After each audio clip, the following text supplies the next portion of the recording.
Good evening and welcome to the Starliner Mission Control in Houston, where teams are preparing for the autonomous undocking and departure of the uncrewed Boeing Starliner spacecraft from the International Space Station.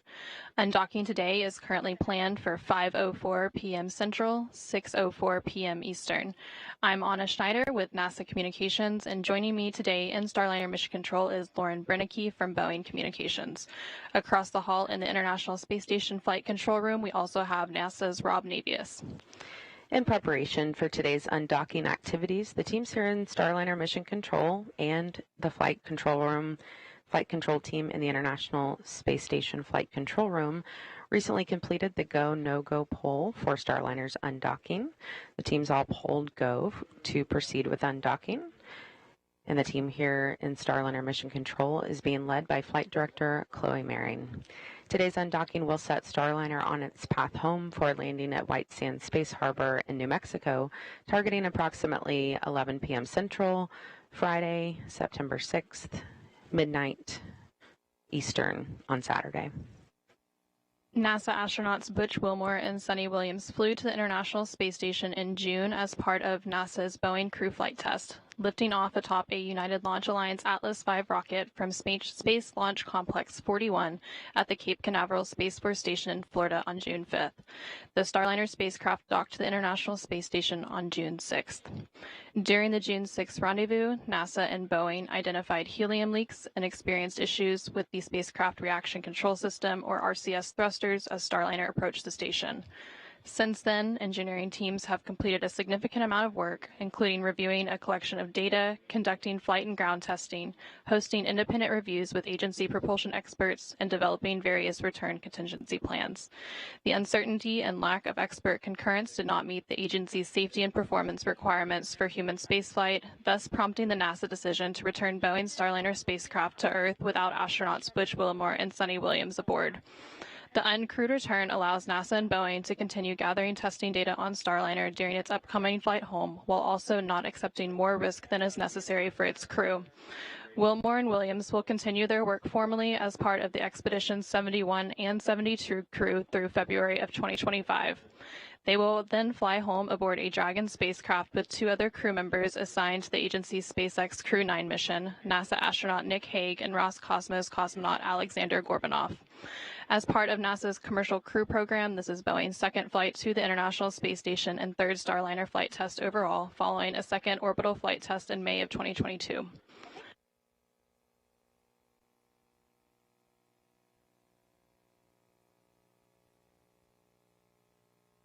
Yesterday, the hatches were closed between Starliner and the International Space Station.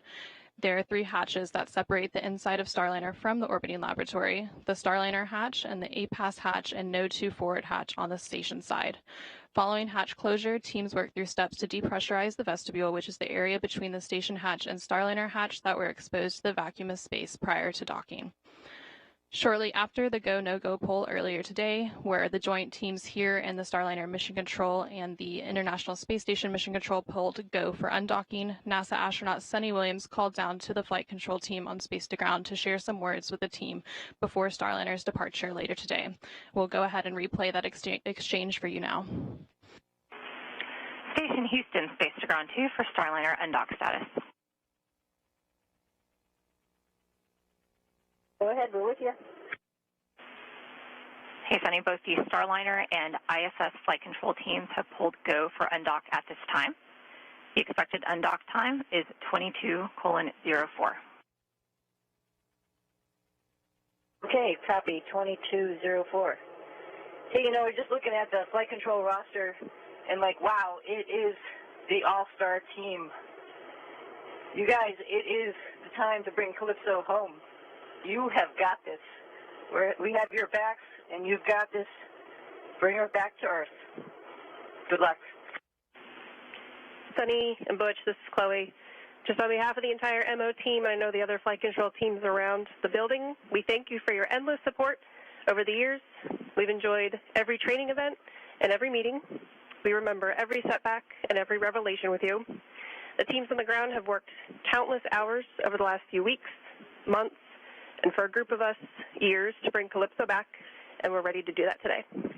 We wish you the best of luck in your increment, and Suni, I will make sure the right people have your coming home song ready to play on Space to Ground when it's time for you guys to come home. Good luck and thank you. Wonderful comments, Flight. We appreciate that, and we agree. Many years of great enjoyment, simming together, playing together, and being involved with each other's lives, and it's been special. Bring it home. Cappy, thank you, and have a good evening.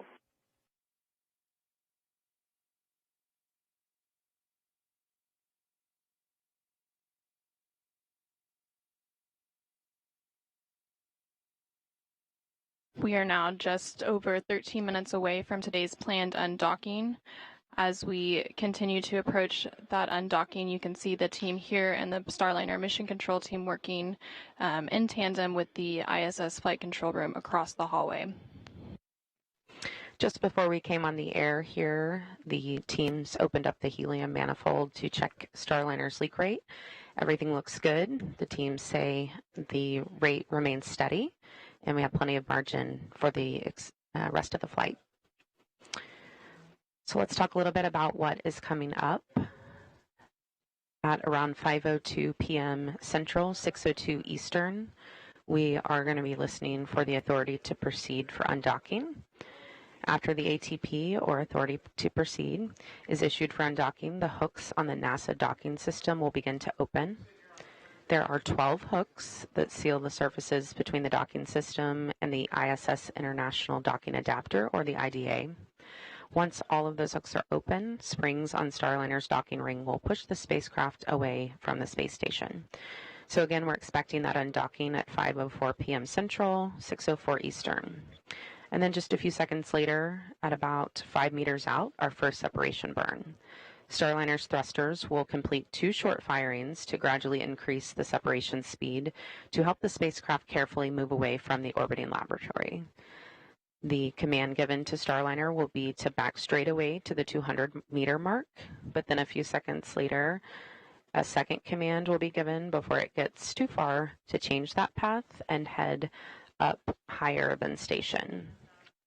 These 12 pre-planned burns will be performed with Starliner's forward-facing reaction control system, or RCS thrusters, which have been performing nominally during this flight. Starliner will then begin a breakout burn, which will take the spacecraft forward and above the station. During this burn sequence, Starliner's thrusters will perform a series of 12 short firings. This entire sequence will take about 5 minutes to complete and will allow Starliner to quickly break out to outside of the approach ellipsoid, or AE. About 4 minutes into this burn sequence, Starliner will exit the keep-out sphere, or KOS. The keep-out sphere is an imaginary 200-meter sphere centered on the space station. Once outside the keep-out sphere, vehicles must provide a 4-orbit safe free drift trajectory. Around 5:10 p.m. Central, that automated breakout sequence will be completed. And then just 15 minutes later, we will be out of the approach ellipsoid. The approach ellipsoid is in the same family as the keep-out sphere, but this time it is an imaginary 3-dimensional ellipsoid around the space station. Vehicles outside the approach ellipsoid have to be on what we call a 24-hour safe free drift trajectory, and that means the spacecraft would not cross over that imaginary line for at least 24 hours, even if it lost all maneuvering capabilities. Once outside the approach ellipsoid, joint operations between the Starliner Mission Control and International Space Station Flight Control Room will conclude, and Starliner will be on a path back to Earth.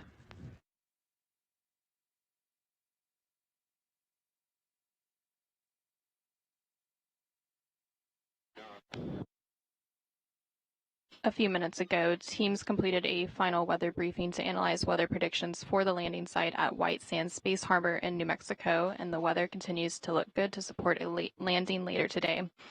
As part of the departure preparations for Starliner, mission managers completed a series of operational and weather checks. Yesterday, 24 hours before undocking, NASA analyzed the weather predictions for the landing site, and there are several different weather criteria that must be met. including winds at the selected landing site must be approximately 13 miles per hour or 12 knots or less when uncrewed, and ground temperatures must be warmer than 15 degrees Fahrenheit, and the cloud ceiling must be at least 1,000 feet. 1 nautical mile of visibility is also required, and the area must be clear of precipitation, thunderstorms, and lightning within an approximately 22-mile radius. A final weather check will also take place before the spacecraft's deorbit burn, which is currently scheduled for 10:17 p.m. Central, 11:17 p.m. Eastern. And following the weather briefing, the navigation and docking lights on Starliner were turned on.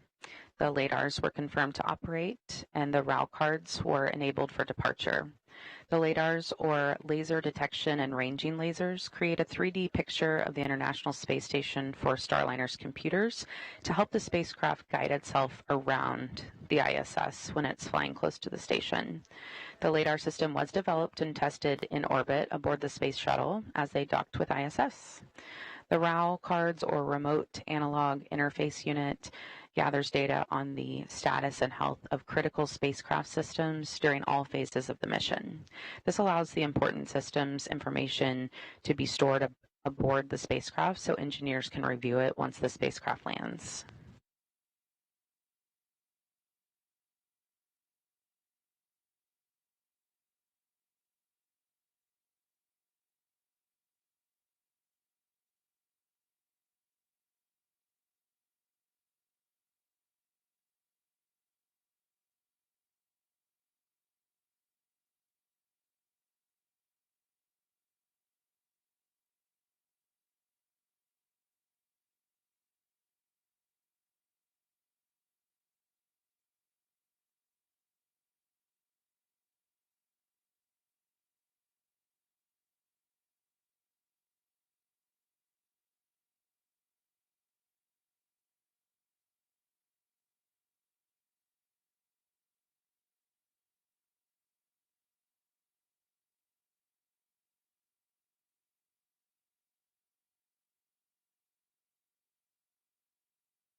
We're now just over 6 minutes away from the planned undocking at 5:04 p.m. Central. As we continue to stand by for Starliner's departure from the International Space Station, I'll hand it over to NASA's Rob Navius for an update from the International Space Station Flight Control Room.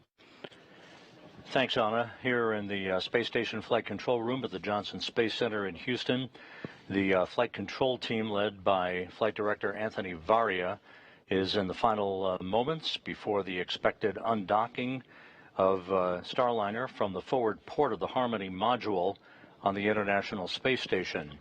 Once the undocking is complete and Starliner has exited the approach ellipsoid that you heard Lauren describe just a moment or two ago, the 9 crew members on board the station, led by Commander Oleg Kononenko, will begin their sleep period. They're going to be moving into an off-duty period on Saturday. The vacancy of the forward port of Harmony will open up that port for the beginning of 2 crew rotations over the next several weeks. Next Wednesday, NASA's Don Pettit and Roscosmos cosmonauts Alexei Ovchinin and Ivan Wagner will be launching from the Baikonur Cosmodrome in Kazakhstan on a 2-orbit rendezvous to reach the International Space Station. That will swell the station's population to 12 and begin an 11-day handover with NASA astronaut Tracy Dyson and Kononenko and Nikolai Chub, who will be departing the station on September 23rd. A day later, if everything goes as planned, NASA's Nick Hague and Roscosmos cosmonaut Alexander Gorbanov will be launching from the Cape Canaveral Space Force Station on the SpaceX Crew Dragon Freedom They will be a two-man crew to reach the International Space Station and provide the orbital Uber, if you will, for Butch Wilmore and Sonny Williams to come home on next February, with Wilmore and Williams completing what is expected to be about a 262-day mission. Meanwhile, the Crew 8 crew, Matt Dominic, Mike Barrett, Jeanette Epps, and Alexander Grabenkin, are in the final weeks of their mission on board the station. They are planning to depart after a 5-day handover with Haig and Gorbanoff.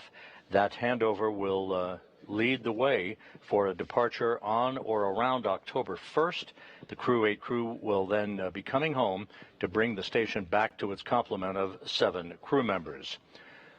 So with that, we're about 3.5 minutes away from the planned undocking of Starliner. We'll be watching carefully. It will take about 21.5 minutes from undocking for Starliner to exit the approach ellipsoid that you heard Lauren describe a moment ago. That's that 2.5 mile long by 1.2 mile wide corridor, if you will, the neighborhood of the International Space Station.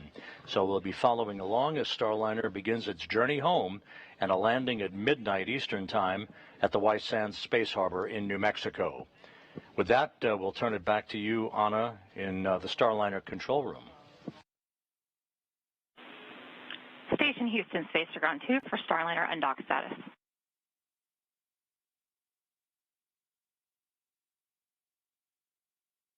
Go ahead. ISS and Starliner flight control teams remain go for an on-time undock at 22:04. Please perform 1.106 cruise CST 100 approach and departure monitoring steps 2.2 and 2.3. Verbally call Houston when physical step is confirmed. Be advised that NDS hook motors are driving. Space-to-space comm may be ready.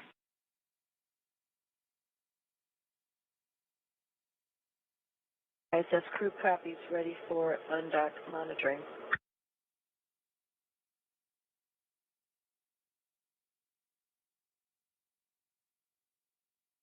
Thank you, Rob. And we just heard some conversation between the crew on the International Space Station and the teams here in the Starliner Mission Control, confirming that we are continuing to be go for an undock in just under 2 minutes from now at 5:04 p.m. Central, 6:04 p.m. Eastern. We are standing by for the command of the undock ATP or authority to proceed.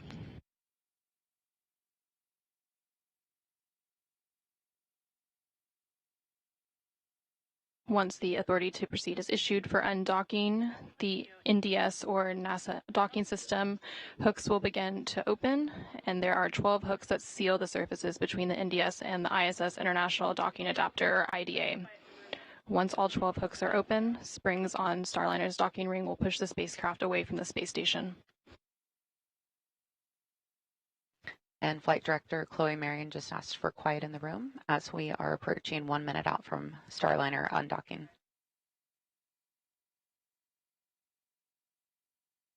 And we just heard confirmation that the umbilicals are retracting and hooks are beginning to drive.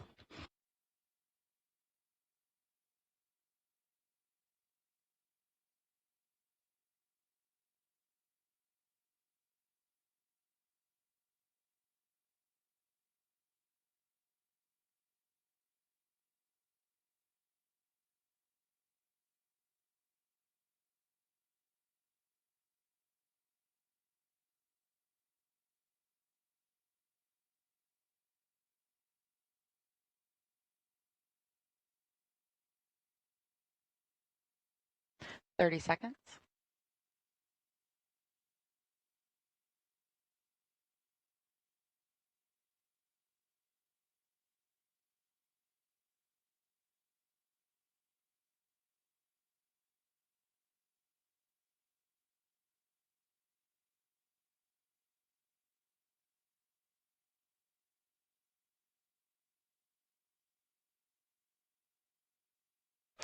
Separation confirmed. Starliner is now backing away from station and starting its return to Earth.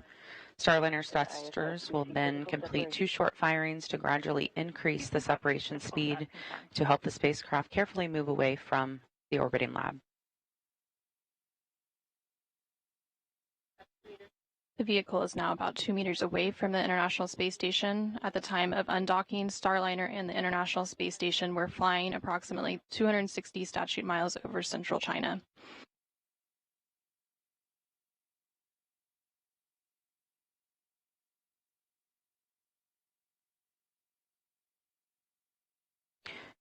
Starliner will be beginning a breakout burn soon, which will take the spacecraft forward and above station. During this burn sequence, Starliner's thrusters will perform a series of 12 short firings. The entire sequence takes about 5 minutes to complete and allows Starliner to quickly break out to outside the approach ellipsoid, or AE. And about 4 minutes into the burn sequence, Starliner will exit the keep out sphere, or the KOS.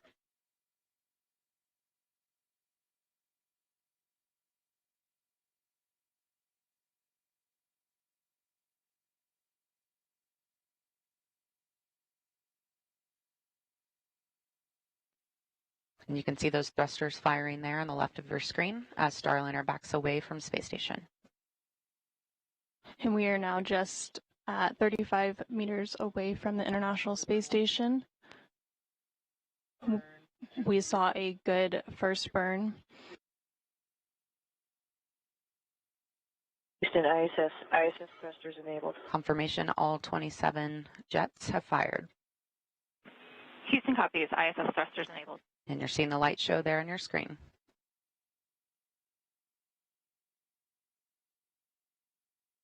And the first 3 of the 12 firings have completed, and there's about a 100-second pause until the 4th burn.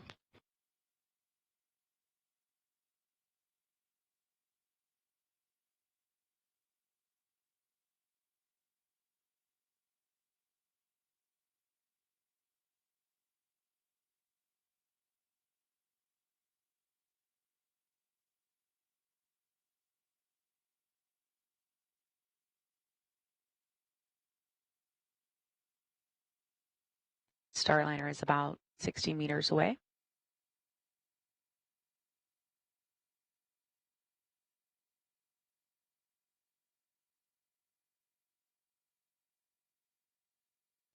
And flight controllers are reporting good attitude and good control.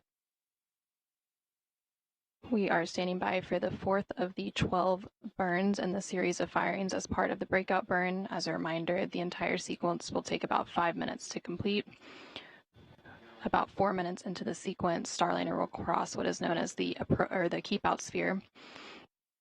The keep-out sphere is an imaginary 200-meter sphere centered on the space station.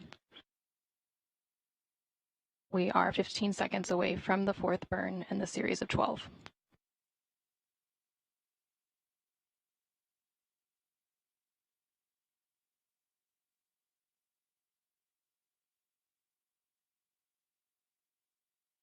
And you just saw burn 4, which just completed.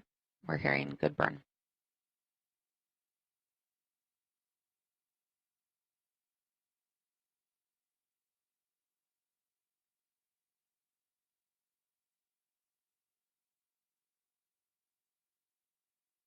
And the 5th burn in that sequence of 12 just completed, and it was a good burn.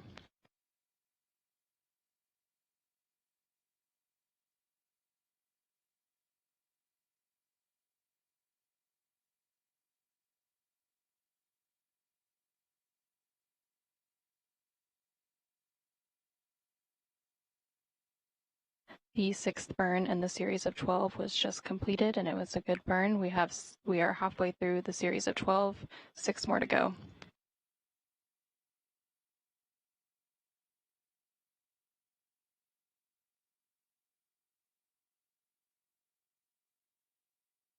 You might be able to see some of those lights on the front of Starliner, a red and a green and a white. Those indicate the different sides of Starliner, and they're used by the ISS crew to watch Starliner move away from the ISS along the undocking axis. And we just heard good confirmation of both burns 7 and 8 completed. Starliner undocked approximately 5 minutes ago and has just a handful of short firings left in its breakout burn, and it is now about 150 meters away from the International Space Station. And we heard confirmation of a good burn 9, 3 more to go.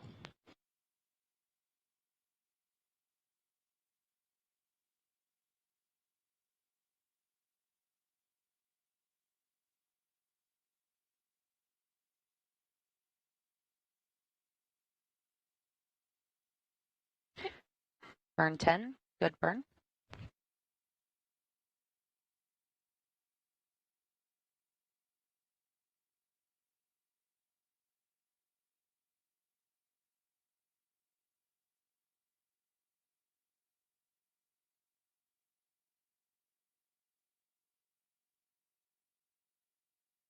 We have one more burn to go, but they have confirmed that Starliner has crossed the Keep Out Sphere, or the KOS, which is an imaginary 200-meter sphere centered on the International Space Station that helps flight controllers here on the ground monitor the arrival and departure of visiting vehicles. Station Houston, Space to Ground 2, Starliner has exited the Keep Out Sphere.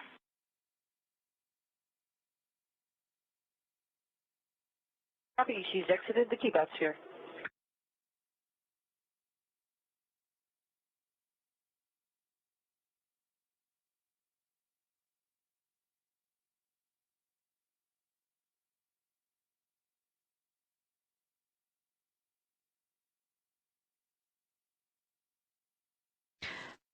A reminder, this automated breakout sequence was chosen to use Starliner's forward thrusters, which have remained nominal during this flight. And we heard confirmation that all 12 burns in this series of breakout burn firings have completed, and they were all good burns. Starliner has crossed the Keep Out Sphere. So the next milestone for Starliner's departure will be crossing the approach ellipsoid, or AE. The AE is another invisible shape monitored by the flight control team, measuring 4 kilometers by 2 kilometers by 2 kilometers. Starliner is scheduled to cross the approach ellipsoid in about 10 minutes. Vehicles outside the AE have to be on what we call a 24-hour safe free drift trajectory, which means the spacecraft would not cross into the approach ellipsoid for at least 24 hours, even if it lost all maneuvering capabilities. Once outside the approach ellipsoid, joint operations between Starliner Mission Control and the International Space Station Flight Control Room will conclude, and Starliner will be on a path back to Earth.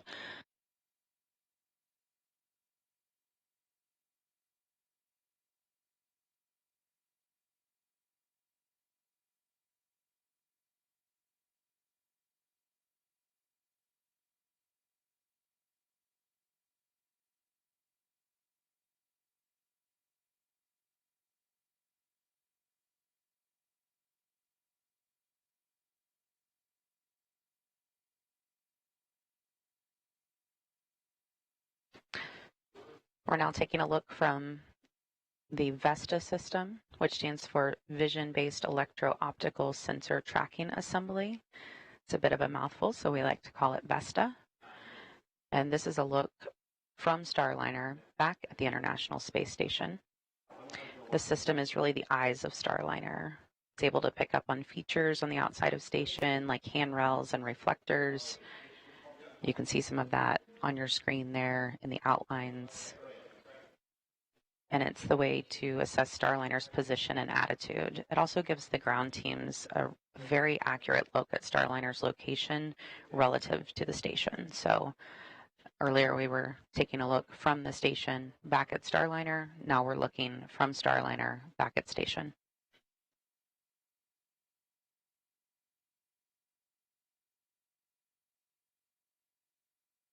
We're just under 10 minutes away from the AE exit, so in the meantime, we will check back in with NASA's Rob Navius in the International Space Station Flight Control Room. Rob? Thank you, guys. Flight Dynamics has reported that Starliner is on a perfect trajectory backing away from the International Space Station and opening a rate of about 13.5 statute miles per rev. At the time of the deorbit burn, at 10:17 and 13 seconds p.m. Central Time later this evening, the vehicle will be about 56 statute miles away from the International Space Station. That deorbit burn, by the way, will be a 59-second burn. to slow Starliner down by 129.9 meters per second, a 4 OMAX burn. OMAX, the acronym for the Orbital Maneuvering and Attitude Control System, thrusters and jets on the Starliner spacecraft that will enable Starliner to begin to drop out of orbit for its intended southwest to northeast trajectory across the Pacific Ocean, across Baja California, and heading towards its landing at the White Sands Space Harbor in New Mexico. With the forward port of Harmony now vacant, that sets the stage, as I mentioned a few minutes ago, for the start of a couple of crew rotations that are coming up. Down at the Baikonur Cosmodrome in Kazakhstan, Don Pettit of NASA and Roscosmos cosmonauts Alexei Ovchinin and Ivan Wagner and their backups are in the final stages of their preparations for launch next Wednesday. Their Soyuz 2.1A booster and the Soyuz MS-26 spacecraft that they will ride to orbit, that vehicle will roll out to the launch pad in Baikonur on Sunday, and then final preparations will lead them to a launch next Wednesday at 11:23 a.m. Central Time, heading for a two-orbit, 3-hour, 10-minute journey to dock to the International Space Station's Rassvet module. Now, that forward port on Harmony that was just vacated by Starliner's departure will be the port of call for NASA astronaut Nick Hague and Roscosmos cosmonaut Alexander Gorbanov, and their launch no earlier than September 24th on the SpaceX Dragon Freedom spacecraft off of Launch Complex 40 at the Cape Canaveral Space Force Station. That will be about a 30-hour transit for those two crew members to reach the International Space Station and the automated docking to the forward port of Harmony. Ultimately, Hague, Gorbanov, Butch Wilmore, and Sonny Williams will do a relocation of the SpaceX Dragon spacecraft from the forward port of Harmony to the zenith port of Harmony, opening up that forward port for the arrival of the next SpaceX cargo ship, SpaceX 31, that's scheduled for launch in October. So a lot of activities lying ahead for the space station crew. The crew aboard the International Space Station soon will begin its sleep period and an off-duty day on Saturday, while the activity shifts over to the White Flight Control Room down the hall, as they are in a shift handover right now. Flight Director Rick Henfling will be taking over shortly to supervise entry and landing operations, and the team over there will be monitoring the progress of Starliner as it moves to its deorbit position about 56 statute miles away from the International Space Station. With that, we'll turn it back to the White Ficker and Anna and Lauren.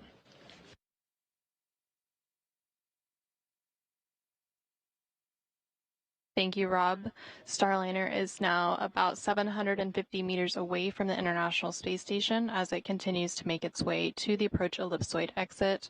Again, that approach ellipsoid exit is targeted for 5:25 and 30 seconds p.m. Central Time, 6:25 and 30 seconds p.m. Eastern Time, and everything continues to proceed as planned with Starliner's departure and return back to Earth.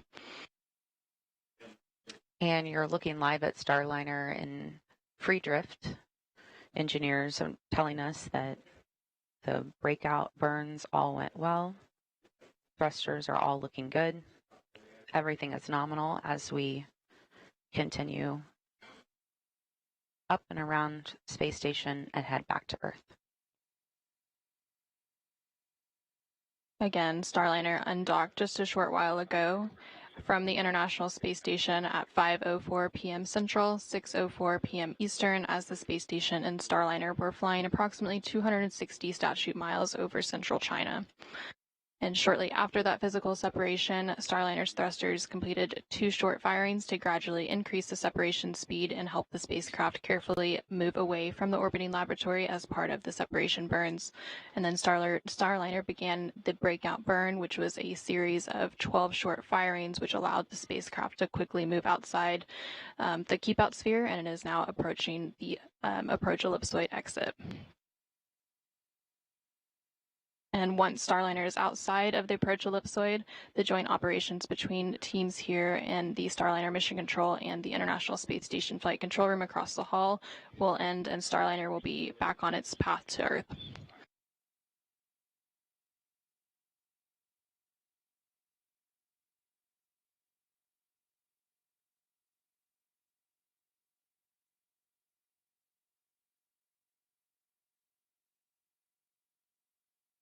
And we are about 6 minutes away from that approach ellipsoid exit, and Starliner is now about 900 meters away from the International Space Station, traveling at a rate of 1.2 meters per second.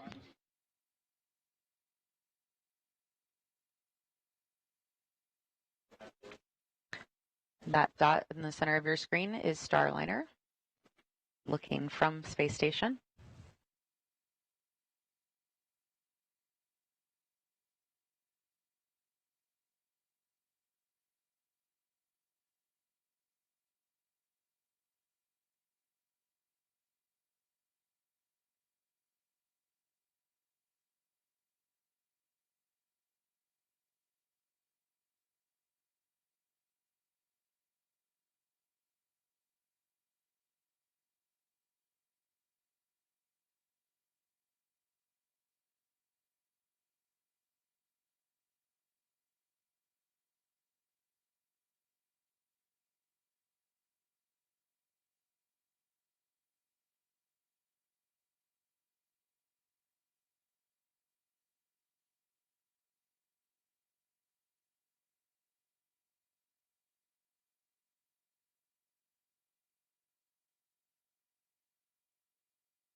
We are now about 5 minutes away from the approach ellipsoid exit. Starliner undocked from the International Space Station about 16 minutes ago at 5:04 p.m. Central, 6:04 p.m. Eastern. Starliner is now just over 1,000 meters away from the International Space Station.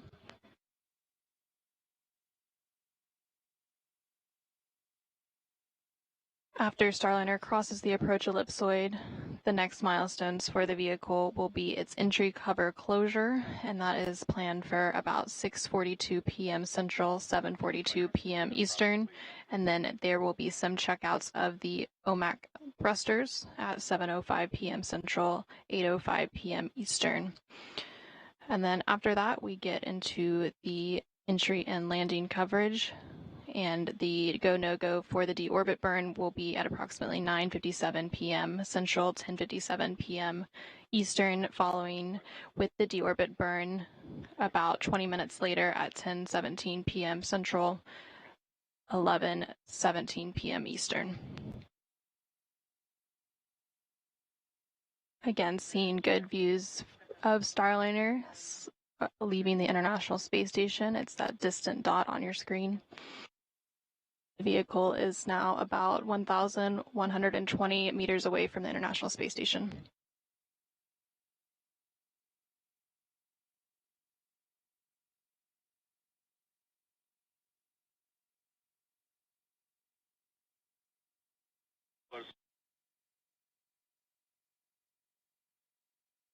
And we just heard confirmation that Starliner is out of the approach ellipsoid. The approach ellipsoid is an imaginary three-dimensional ellipsoid around the space station, and vehicles outside of the approach ellipsoid have to be on what we call a 24-hour safe free drift trajectory, which means the spacecraft would not cross into the approach ellipsoid for at least 24 hours, even if it lost all maneuvering capabilities. Now that Starliner is outside of the approach ellipsoid, joint operations between the Starliner Mission Control and International Space Station Flight Control Room will conclude, and Starliner is now on a path back to Earth. So once again, Starliner undocked from the International Space Station at 5:04 p.m. Central, 6:04 p.m. Eastern, as the space station was flying 260 statute miles over central China. Shortly after physical separation, Starliner's thrusters completed 2 short firings to gradually increase the separation speed to help the spacecraft carefully move away from the orbiting laboratory. Starliner then began the breakout burn, and Starliner's smaller jets performed a series of 12 short burns to allow the spacecraft to quickly move outside the approach ellipsoid. Starliner again crossed the approach ellipsoid moments ago and is now on its journey home. The next milestones for Starliner ahead of its deorbit burn, targeted for 10:17 p.m., include crossing the entry cover, closing the entry cover, and conducting checkouts of the OMACs, or the orbital maneuvering and attitude control thrusters. Those are the bigger jets on Starliner.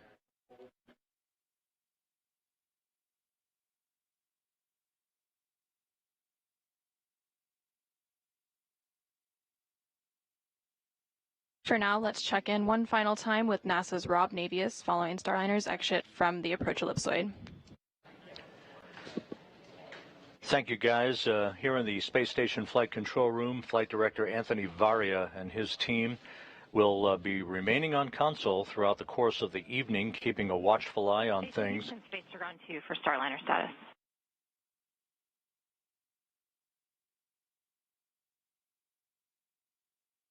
Go ahead. Calypso has exited the approach ellipsoid. Sunny, we are ready for RWS teardown when you are.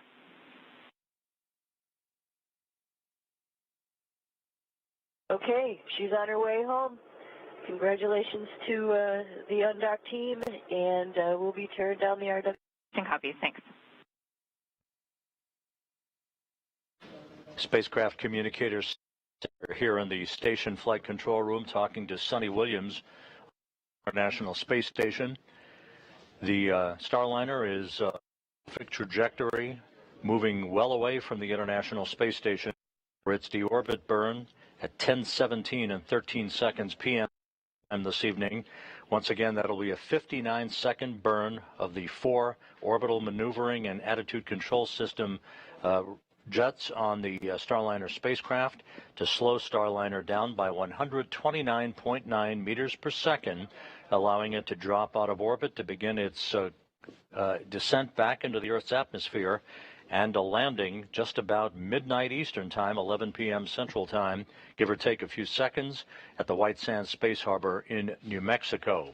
With that, the space station team will begin to turn its attention to the next major activity. That will be the launch out of the Baikonur Cosmodrome in Kazakhstan on Wednesday of NASA's Don Pettit and Roscosmos cosmonauts Alexei Ovchinin and Ivan Wagner on the Soyuz MS-26 spacecraft that will increase the station's population from 9 to 12, and the beginning of a busy several weeks of crew rotations on the International Space Station, leading to the start of Expedition 72. So with that, we're going to call it a day here in the Space Station Flight Control Room, turn it back to you guys in the white Flight Control Room down the hall. All right, thank you very much, Rob. Starliner is now on its way back home to Earth and has about a 6-hour journey ahead of landing. We are targeting again around 11 o'clock Central, midnight Eastern for that landing at White Sands Space Harbor in New Mexico. We will resume live coverage of Starliner's deorbit entry and landing beginning at 9:50 p.m. Central, 10:50 p.m. Eastern. Until then, thank you for joining us for Starliner's undocking and departure from the International Space Station. This is Mission Control Houston.